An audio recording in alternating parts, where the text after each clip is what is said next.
মাদ্রাসা শিক্ষার্থীদের ভবিষ্যৎ শুধু ইমামতি বা খতিবের মধ্যে সীমাবদ্ধ নয়, রাষ্ট্রের গুরুত্বপূর্ণ দায়িত্বেও তারা দক্ষতার সঙ্গে অবদান রাখতে পারে, এমন মন্তব্য করেছেন প্রবাসী কল্যাণ ও বৈদেশিক কর্মসংস্থান প্রতিমন্ত্রী নুরুল হক নূর।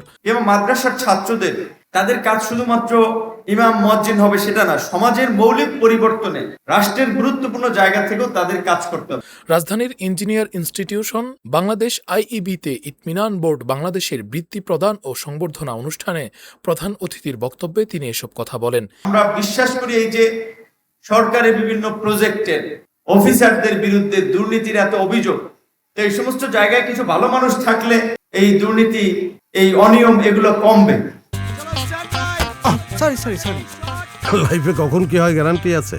তাই ইন্স্যুরেন্স করুন সিটি ব্যাংকে, কারণ ইন্স্যুরেন্স করলে সিটিতে সুরক্ষা পাবেন নিশ্চিতে। আমি ব্যক্তিগতভাবে চাই যে অনেকে হাফিজি পড়া শেষ করে জেনারেল এডুকেশনের মাধ্যমে বিসিএস দিচ্ছে, ব্যাংকে বিভিন্ন প্রতিষ্ঠানে, বিশ্ববিদ্যালয়, ইভেন বিভিন্ন জায়গায় তারা ভালো কর্মে তারা যুক্ত হচ্ছে, ভালো চাকরি বাকরি প্রতিষ্ঠিত হচ্ছে। ইসলামী শিক্ষা ও জাতীয় শিক্ষাক্রমের সমন্বয়ে পরিচালিত ইতমিনান বোর্ড বাংলাদেশ 2025 সালের বৃত্তি পরীক্ষায় কৃতিত্ব অর্জনকারী দেশের 61টি শিক্ষা প্রতিষ্ঠানের প্রায় 1250 জন শিক্ষার্থীকে সংবর্ধনা ও বৃত্তি প্রদান করে। সকাল থেকে সন্ধ্যা পর্যন্ত চলা অনুষ্ঠানে দেশের বিভিন্ন প্রান্ত থেকে আসা শিক্ষার্থীদের সাথে সম্মাননা ক্রেস্ট তুলে দেয়া হয়। অনুষ্ঠানে নুরুল হক নূর বলেন, ধর্মীয় শিক্ষার পাশাপাশি তথ্য প্রযুক্তির, ফ্রিল্যান্সিং ও কারিগরি শিক্ষায়ও দক্ষ হয়ে উঠতে হবে মাদ্রাসা শিক্ষার্থীদের। কম্পিউটার যারা টেকনোলজিতে ভালো পারে, গ্রাফিক্স ডিজাইন বলেন, কিংবা আরেকটু ব্রডার স্কেলে গেলে যারা আপনার আইওটি কিংবা রোবোটিক্স কিংবা এআই, এই সমস্ত বিষয়গুলোতে মাদ্রাসার ছাত্ররা পড়াশোনা করতে পারবে না এমন কোনো ফতোয়া বা বিধান নাই। তিনি জানান, মধ্যপ্রাচ্য সহ বিশ্বের বিভিন্ন দেশে বাংলাদেশি আলেমদের কর্মসংস্থানের সুযোগ রয়েছে। এ লক্ষ্যে প্রবাসী কল্যাণ মন্ত্রণালয়ের মাধ্যমে নতুন কর্মসংস্থান ও দক্ষতা উন্নয়নের উদ্যোগ নেওয়া হচ্ছে। অ্যারাবিক ল্যাঙ্গুয়েজে কমিউনিকেশনের ক্ষেত্রে অনেকে যদি একটু ভালো করতে পারে, তাদের কিন্তু মিডল ইস্টে ভালো ভালো জায়গায় চাকরি করার, কাজ করার সুযোগ আছে।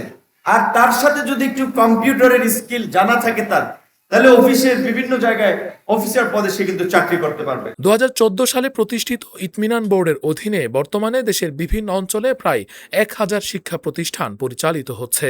এসব প্রতিষ্ঠানে ইসলামী শিক্ষার পাশাপাশি জাতীয় শিক্ষাক্রম অনুযায়ী পাঠদান করা হয়। বোর্ডের নিজস্ব সিলেবাসের মাধ্যমে শিক্ষার্থীদের দ্বীনি ও আধুনিক শিক্ষার সমন্বিত শিক্ষা দেওয়া হচ্ছে বলে জানানো হয়। এতটা অগ্রগামী আসার আগে আমি অনুধাবন করতে পারি না, এসে দেখলাম যে আলহামদুলিল্লাহ আলহামদুলিল্লাহ অনেক অগ্রগামী হয়েছে। দোয়া করে আমরা পাশে থাকবো।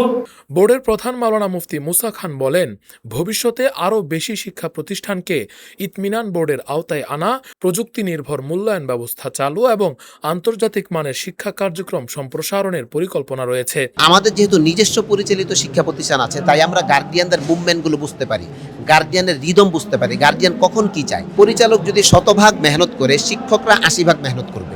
5000 শিক্ষার্থী পরীক্ষায় অংশগ্রহণ করেছে। এখান থেকে যারা সফলতা পেয়েছে, অর্থাৎ কৃতকার্য হয়েছে, তাদেরকে আমরা সংবর্ধনা করার জন্য এখানে এনেছি।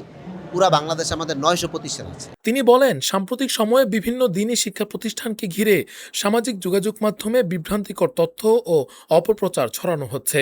অপরাধীকে অবশ্যই আইনের আওতায় আনতে হবে, তবে অভিযোগ প্রমাণের আগেই কোনো ব্যক্তি বা প্রতিষ্ঠানকে হ্যায় করা ন্যায় বিচারের পরিপন্থী। একই সঙ্গে যাচাই বাছাই করে দায়িত্বশীল সংবাদ প্রকাশের জন্য গণমাধ্যমের প্রতি আহ্বান জানান তিনি। অনুষ্ঠানে আরও উপস্থিত ছিলেন ইসলামিক ফাউন্ডেশন বাংলাদেশের মহাপরিচালক মুফতি মোহাম্মদ মুহিবুল্লাহ বাকি, ঢাকা বিশ্ববিদ্যালয়ের অধ্যাপক ডক্টর মোহাম্মদ গুলাম রব্বানী, আন্তর্জাতিক কারি আহমদ বিন ইউসুফ আল আজহারি সহ বিশিষ্ট আলেম, শিক্ষাবিদ ও অতিথিরা। রাকিবুল ইসলাম রইস, ফিজ দ্য পিপল। লাইফে কোনো কিছুর গ্যারান্টি নাই, তাই ইন্স্যুরেন্স করুন সিটি ব্যাংকে, কারণ ইন্স্যুরেন্স করলে সিটিতে সুরক্ষা পাবেন নিশ্চিতে।